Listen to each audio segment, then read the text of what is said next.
요즘 주님께서 주시는 평안이 얼마나 소중한지 새록새록 깨닫습니다. 지난 한 주간 동안 정말 수고 많이 하셨습니다. 정말로 여러분 열심히들 사셨습니다. 우리 교우들 가운데에는 새벽부터 온종일 몸이 부서져라 일하시는 분들이 계십니다. 또 원이 되고 한이 되는 기도의 제목들을 붙잡고 야곱처럼 씨름하며 사시는 분들도 계십니다. 육신의 약한 때문에 또 영혼의 아픔 때문에 고민하시는 분들도 계십니다. 모든 소망이 다 끊어져 버린 것 같은 절망의 자리에서 외롭게 혼자 안타깝게 울고 계신 분도 계십니다. 왜 난 이거밖에 안 될까? 한없이 작아 보이는 내 모습에 안타깝기도 합니다. 지난 주간 우리 성도님들을 생각하면서 이런 기도를 드렸습니다. 하나님, 사랑하는 우리 성도님들, 사랑하는 딸 아무개야, 아들 아무개야, 이름으로 좀 불러주십시오. 상황과 조건에 얽매이지 않고 하나님의 자녀로 그 자리에서 벌떡 일어날 수 있도록 힘을 허락하여 주시옵소서. 오 주님, 우리의 삶 한복판 가운데에 찾아와 주셔서 주님께서 주시는 참 평안을 누리게 하여 주시옵소서. 성령님, 저희 가정과 자녀와 일터 가운데에 또 우리 공동체 가운데에 찾아오셔서 우리를 온전히 주장하시고 이끌어 주시옵소서. 저와 여러분, 우리가 처한 상황과 형편과 처지는 각기 다 다르지만 모두 다 똑같은 처방이 필요합니다. 하나님께서 주시는 평화, 세상이 알지 못하는 그러한 평안이 우리들의 삶 가운데에 필요하지요. 세상이 주는 평화는 늘 조건이, 단서가, 스트링이 어태치되어 있는 그러한 평화이더라고요. 이런저러한 상황 가운데에서 이런저러한 조건들이 주어지면 평화롭다라고 생각을 합니다. 때문에 세상이 주는 평화는 늘 우리를 목마르게, 갈증나게, 힘들게 만듭니다. 오늘도 지금 이 순간도 수많은 세상 사람들은 성공이라고 하는 신기루를 쫓아갑니다. 사막 한가운데에서 모래를 들이마시면서도 시원하다, 그렇게 착각을 하지요. 성공의 타다리를 타고 그 정점에 올라가면 어떻게 돼요, 여러분? 더 어지러워요. 현기증 납니다. 갈증을 느끼게 됩니다. 남들보다 돈을 조금 더 모았어요. 좀 더 출세했는지 모르겠습니다.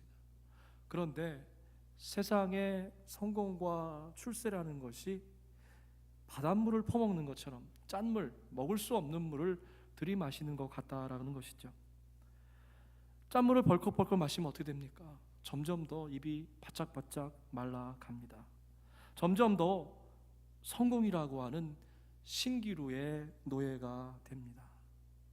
직장 생활하시는 분들은 잘 아실 거예요. 직장에서 인정받고 더 높은 자리에 올라간다고 해서 결코 우리들의 행복지수가 높아지는 것이 아니더라고요. 통장에 돈이 더 많이 쌓인다고 해서 물질로부터 더 자유로워지지도 않습니다. 왜 그렇습니까? 세상의 평안과 행복은 본질적으로 짠물이기 때문에 그렇습니다. 목사님, 우리 크리스찬들은 성공하고 출세하면 안 됩니까? 어쩌면 이런 질문들이 여러분 마음 가운데 있을 줄 압니다. 제가 좀 분명한 답을 드릴게요. 최선을 다해서 정말로 치열하게 정말 열심히 사시기 바랍니다. 그리고 마음껏 성공 출세하십시오. 각 분야에서 최고의 자리에 오르십시오. 저희 공동체 가운데에, 그리고 특별히 우리 자녀들 가운데에 세계 최고의 과학자, 문학자들이 나오기 원합니다. 세계에서 가장 아름다운 찬양을 연주하는 연주자들도 나오기 원합니다. 역사상 전무후무한 크리스찬 기독인 실업인들이 우리 가운데 많이 나오길 원합니다. 세계적인 학자들, 또 억눌리고 힘없는 사람들을 마음껏 도울 수 있는 변호사도 많이 나오길 원합니다. 그러나 사랑하는 여러분, 우리가 한 가지 잊지 말아야 될 것이 있습니다. 무엇을 위한 성공입니까?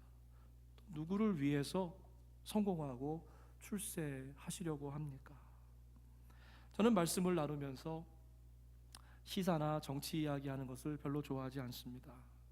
그런데 이 말씀은 좀 꼭 나눠야 될 것 같습니다. 몇 해 전에 미국뿐만이 아니라 전 세계를 뜨겁게 달궜던 에피소드가 하나 있습니다. 플로리다에 목사님이 한 분 계신데, 그분이 9/11 9년 9주기를 맞이해서 공개적으로 코란을 불태우겠다고 선언했습니다. 물론 다행히 불발로 끝났지만 그 사건은 저로 하여금 참으로 많은 것들을 생각하게 만들었습니다. 사랑과 용서라고 하는 크리스찬의 가장 기본적인 정신은 온데간데 없습니다. 어떻게 하든지 수단과 방법을 가리지 않고 자기의 목표를 관철하려고 하는 것입니다. 어쩌면 그렇게 목사라는 분이 세상과 똑같은 방식으로 세상 사람들의 눈길을 끌려고 했는지 정말 안타깝기 짝이 없습니다. 코란을 불지르겠다고 협박해서 소기의 목적을 달성했다고 하면 그것이 과연 성공한 것입니까? 저는 오늘 요셉의 삶을 통해서 무엇이 진정한 성공인가에 대해서 여러분들과 함께 좀 생각해 보고자 합니다. 사실 성경 전체를 걸쳐서 요셉만큼 업 앤 다운, 정말 드라마틱한 삶을 산 사람이 없는 것 같습니다. 창세기 기자는 요셉을 무척이나 비중 있게 다루고 있습니다. 창세기의 시작이 천지창조라고 하면 창세기의 마지막은 요셉의 이야기입니다. 창세기 37장부터 50장까지 무려 창세기 전체의 거의 3분의 1에 걸쳐서 요셉의 이야기에 할애되어 있습니다. 요셉은 등장부터 화려합니다. 믿음의 조상 야곱의 사랑을 독차지했습니다. 형들을 모두 제치고 혼자서 색동옷을 입고 있습니다. 요셉은 또 꿈의 사람입니다. 수시로 꿈을 통해서 미래에 이루어질 일들을 먼저 바라보았습니다. 세상적인 기준으로 판단하면 출생부터 화려했고요, 요셉은 입에다가 금수저를 물고 태어났습니다. 그런데 여러분, 성경의 이면을 좀 볼 필요가 있습니다. 어린 시절의 요셉의 삶을 좀 곰곰이 보세요. 성공한 것 같지만 사실은 실패의 삶이었습니다. 요셉은 형들의 마음을 헤아리지 못했어요. 도대체 자기만 사랑을 받았지 사랑받지 못하는 사람의 마음을 헤아리지 못했습니다. 형들은 늦둥이 자식, 정말 눈에 넣어도 아깝지 않은 요셉만 사랑하는 거 보면서 얼마나 마음이 아팠겠습니까? 그리고 요셉을 향한 시기와 질투의 마음이 가득 찼던 것이죠. 여러분, 혹시 절대로 그러지 않으시겠지만 집에서 자녀들을 차별하지 마시기 바랍니다. 사랑받는 아이는 괜찮은데요, 그렇지 못한 자녀는 평생 그게 마음 가운데 상처가 되고 왜곡된 방향으로 성장하기 마련입니다. 요셉이 꿈을 꾸고 형들에게 말하자 요셉을 더욱더 미워하게 되었습니다. 어린 요셉이 그렇게 까불 수 있었던 것은 그 든든한 장막이 되었던 아버지의 그늘 아래서 살았기 때문에 그렇습니다. 혼자서 예쁜 까까옷 입고 아버지의 무릎을 무슨 자기의 베개나 무슨 방석중 되는 줄 알고 거기에서 아주 응석바지로 자라났지요. 형들이 자기에 대해서 어떻게 생각하는지, 형들의 마음은 어떤지, 형들의 입장을 전혀 알지 못했습니다. 물론 나이가 어렸기 때문이겠죠. 그래서 서슴없이 자기의 꿈 이야기를 이렇게 이야기합니다. 아빠, 엄마, 형아들, 내 말 좀 들어봐. 어젯밤에 꿈을 꿨는데 해와 달과 별 한 개가 내 무릎 앞에 무릎을 꿇고 꾸벅 절을 했어. 여러분, 이게 무슨 말입니까? 꿈과 환상이 주변 사람들을 힘들고 아프게 할 수 있다는 거예요. 옆에 사람의 마음을 헤아리고 배려하고 애정의 눈길로 사랑의 마음으로 하지 못하면 아무리 좋은 이야기도 그 사람에게 상처가 될 수 있다라고 하는 것입니다. 환상과 예언을 나눌 때도 마찬가지입니다. 사랑이 없으면은요, 정죄가 되고 판단이 되더라고요.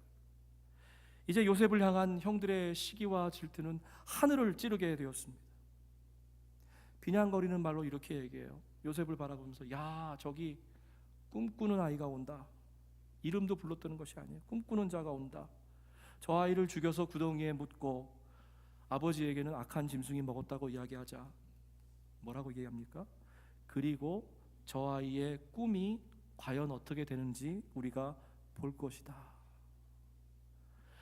요셉을 그 자리에 묻게 된 것은 결국 사랑이 없이 얘기했던, 흘렸던 그의 꿈 때문이었다는 것이죠. 가까스로 목숨을 부지한 어린 요셉이 이제 이집트의 노예로 팔려갔습니다. 요즘 보니까 조기 유학이라는 말이 참 유행하는 것 같습니다. 그런데 요셉은 어린 나이에 조기 종살이를 떠났습니다. 사랑하는 여러분, 인간적인 눈으로 보면 이제 절망의 자리예요. 자기를 든든하게 지켜줄 아버지도 없고 외국 땅에 팔려나가는 종의 신세입니다. 아무런 희망도 없고 실패한 인생이죠. 놀라운 것이 있습니다. 그런데 하나님의 관점에서 보면 이제 비로소 성공을 향해서 힘찬 시작을 했다라고 하는 것입니다. 조기 종살이처럼 보이지만 사실 그 내용은 조기 유학이었던 것이죠. 이집트의 총리가 되기 위해서 본격적인 경영 수업이 이제 막 시작된 것입니다. 친위 대장 보디발의 집에서 살게 되었습니다. 우연 같지만 하나님의 시간표에는, 하늘의 계획에는 한치의 오차도 없다라고 하는 것입니다. 여러분의 인생 40년, 70년, 80년 지나시면서 아마 무릎을 치시면서 고백하는 게 있을 겁니다. 아, 그래서 그때의 그 순간에 하나님께서 나와 가정에, 우리 일터에 이러한 일들을 허락해 주셨구나. 그때는 슬픔이고 고통이고 아픔이었는데 지나고 나서 보니까 이게 마침 퍼즐이 맞춰주는 것처럼 하나님이 이래서 이때 이런 것을 허락하여 주구나. 신실하신 하나님의 계획 가운데에는 한치의 오차도 없다라고 하는 것입니다. 야곱은 아버지라고 하는 든든한 장막을 벗어났지만 이제는 외국 땅에 어린 노예로서 하나님 한 분만을 믿고 의지하고 따라갈 수밖에 없는 사람이 되었다라고 하는 거죠. 그 주인은 주님께서 요셉과 함께 계시며 요셉이 하는 일마다 잘 되도록 주님께서 돌보신다는 것을 알았다. 청년 요셉이 가정 총무가 되었습니다. 주인의 모든 그러한 소유와 노예들을 관리하기 시작했습니다. 여러분, 그 뒤에, 그 짧은 그 성경의 한 구절 뒤에 얼마나 많은 요셉의 땀과 눈물과 노력이 있었겠습니까? 말 한마디 통하지 않는 외국인 노동자가 주인의 신임을 얻으려고 하면 얼마나 열심히, 얼마나 등뼈가 부러지게, 얼마나 부지런히 일했겠습니까? 아마도 다른 종들은 다 쿨쿨 자고 있는 새벽 미명에 일어나서 일터에 나갔을 것입니다. 밤이 맞도록 마치 자기의 것처럼 주인의 집안 구석구석을 정성껏 살폈을 것입니다. 그런다고 해서 월급 한 푼 더 받는 것도 아닌데 정말 앞만 보고 힘차게 달려왔습니다. 그 집의 노예로서 누릴 수 있는 최고의 성공도 맛보았지요. 가정 총무. 얼마나 주인이 요셉을 믿었으면 모든 열쇠 꾸러미를 다 통째로 맡겼겠습니까? 분명 노예로서 더 이상 오를 수 없는 성공의 사닥다리 정점 꼭대기까지 올라갔습니다. 그런데요, 하나님의 계획은 거기가 끝이 아니었습니다. 하나님은 요셉을 더 크게, 더 높이, 더 원대하게, 더 위대하게 들어 사용하기를 원하셨습니다. 하나님이 마음껏 사용하시기 위해서 이제 요셉을 다시 한번 차가운 감옥 바닥에다가 내동댕이 치셨습니다. 억울한 누명을 쓰고 한 줌의 햇볕도 들지 않는 캄캄한 골방 생활이 시작되었습니다. 감옥에 들어오기 전에 모습은 어떻습니까? 떵떵대는 총무로 지냈죠. 그런데요, 가만히 살펴보면 그것이 성공 같지만 실패의 삶이었다는 거예요. 왜 그렇습니까? 앞만 보고 숨가쁘게 달려왔기 때문입니다. 미국에 처음 오셔서 여러분 생각들 나시죠? 자리 잡으시려고 투잡, 쓰리잡 이렇게 뛰십니다. 경제적으로는 좀 안정이 됐지만 젊음을 다 바치고 건강도 잃어버렸습니다. 우리 청장년들 지금 직장 생활하시는 분들 잘 알 거예요. 직장에서 인정받으려고 정말로 안간힘을 다합니다. 그런데 이상하게도 올라가면 올라갈수록 경쟁은 더욱더 치열해지더라고요. 공부하시는 분들은 어떻습니까? 좋은 논문 쓰려고 긴 밤을 하얗게 지새웁니다. 그런데 원하는 연구 결과가 잘 나오지 않고 불안하고 초조합니다. 앞만 보고 달리는 인생이죠. 앞만 보고 달릴 때는 실수도 하고 무리가 따르기 마련입니다. 아무리 고급차를 몰면 뭐합니까? 만약 브레이크가 없이 달린다고 하면 그것은 무덤을 향한 질주인 것이죠. 하나님은 성공 같아 보이는 요셉의 삶 가운데에 다시 한번 찾아오셨습니다. 그리고 강제로 가정 총무 자리에서 꺼내서 감옥 학교에다가 입학을 시켜 주셨습니다. 요셉은 그 감옥 안에서 지나온 일들을 생각했을 거예요. 어린 시절 형들이 처음 빠뜨렸던 그 구덩이, 가까스로 살아나서 가정 총무에 오르기까지 지나간 일들이 아마 주마등처럼 스쳐 지나갔을 겁니다. 자기의 삶의 궤적을 천천히 곱씹어보는, 뒤를 돌아보는 시간이었습니다. 사랑하는 성도 여러분, 지금까지 정신없이 앞만 보고 달려오셨습니까? 조용히 지나온 길을 한번 되돌아보시기 바랍니다. 가을이 되면 뭐 고독하다고 이러면서 센티해지는데 말이죠.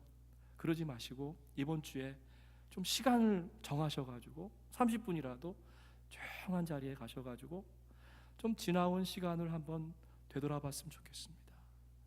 한 번밖에 없는 인생, 지금 나는 과연 어디에 서 있는가? 내 인생의 의미와 목적은 무엇인가?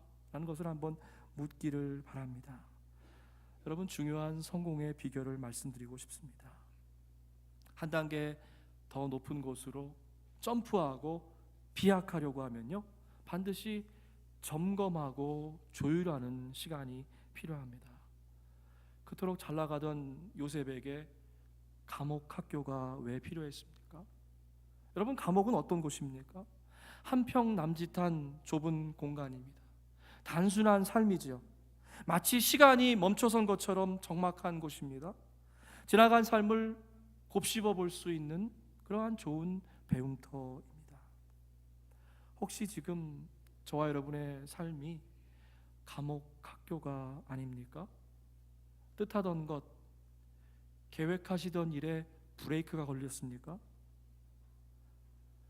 남들은 시간 되면 착착착착 다 되는 일이 왜 나는 이렇게 더디고 오래되나? 불평과 원망이 터져나오지 않습니까? Why me? 하나님 왜 내게 이런 시련을 주십니까? 여러분, 이렇게 좀 따지고 싶은 마음이 드세요? Welcome to 감옥학교. 감옥학교에 참 잘 오셨습니다. 만약 요셉이 신세 한탄이나 하고 그냥 잘 나가는 그 술 맡은 관원이나 부러워했고, 그리고 하루하루를 마지못해서 그저 목숨이나 연명하면서 살았다면 어떻게 됐겠습니까? 우리는 아마도 요셉이 누군지조차 알지 못했을 겁니다. 요셉은 자기의 삶에 지나온 자리를 돌아보았을 뿐만이 아니라 위를 쳐다보았습니다. 눈을 들어서 하나님을 찾았습니다. 위대하신 하나님을 감옥방 안에서 다시 만났습니다. 여러분, 만난 장소가 중요해요. 가정에서, 일터에서 잘 나갈 때가 아니라 어렵고 힘든 그 자리에서, 감옥 학교에서 다시 한번 하나님 앞에 나왔다라고 하는 것입니다. 다시 한번 하나님을 만날 시간입니다. 하나님께서 우리 삶에 개입하실 시간입니다. 요셉이 감옥 학교를 나왔습니다. 이제는 가정 총무가 아니라 총리 대신이 되었습니다. 감옥 학교를 우수한 성적으로 잘 통과하면 우리들의 삶과 영적인 차원이 달라진다라고 하는 이야기입니다. 많은 분들이 결과만 보고 그분이 어떠한 길을 걸어왔는지 그 과정을 보지 않습니다. 요셉이 총리가 되어 수 있었던 것은요, 억세게 운이 좋아서 타이밍이 기가 막히게 맞아서 된 것이 아닙니다. 감옥 학교 안에 있는 동안에 요셉이 총리가 될 만한 큰 그릇으로 바뀌었다는 것입니다. 여러분, 하나님께 엄청난 축복을 구하시기 전에 내가 그 축복을 받을 만한 그릇인가를 먼저 생각해 보시기 바랍니다. 혹시 하나님은 이만한 축복을 주시기 원하시는데 요만한 마음으로 하나님 복 주세요 그러고 있지는 않습니까? 거룩하신 성령님께서 우리 마음 가운데 찾아오셔야 되는데 아직도 내 마음에는 더럽고 지저분한 것들이 준비되지 못한 마음으로 있지는 않습니까? 다시 한번 첫 번째 질문으로 돌아가 보십시다. 왜? 무엇 때문에? 누구를 위해서 성공하려 하십니까? 이 질문에 대답하지 못한다고 하면 우리들의 삶이 성공 같아 보일지는 몰라도 그것은 실패의 삶인 것입니다. 반대로 이 질문에 대해서 정확한 답을 알고 있다라고 하면 실패처럼 보일지 몰라도 사실은 그것이 진정한 성공이죠. 하나님 나라를 위해서 성공하십시오. 여러분의 성공을 이웃을 위해서 마음껏 쓰십시오. 여러분의 성공을 통해서 하나님을 더욱더 뜨겁게 섬기게 되시기를 축복합니다. 여러분의 성공을 통해서 우리들의 이웃과 선교지들이 더욱 풍성한 축복을 누리기 원합니다. 여러분, 자동차 타고 운전하시면서 무슨 생각하십니까? 음악 듣고 좀 쉬시고 그러세요? 저는 에런데일이나 센터빌 그런 데 갈 기회가 있으면 운전하면서 그 길에 있는 교회들을 바라봅니다. 그리고 특별히 한국 교회들 그 간판이 나오면 꼭 잊지 않고 그 교회들을 축복합니다. 하나님, 이 교회 교우들 목사님 축복해 주셔서 이번 주간에 예배를 드릴 때 하나님의 귀한 사랑과 은혜의 메시지가 선포되게 하여 주옵소서. 이 교회 가운데 거룩한 영적인 부흥이 일어나게 하여 주옵소서.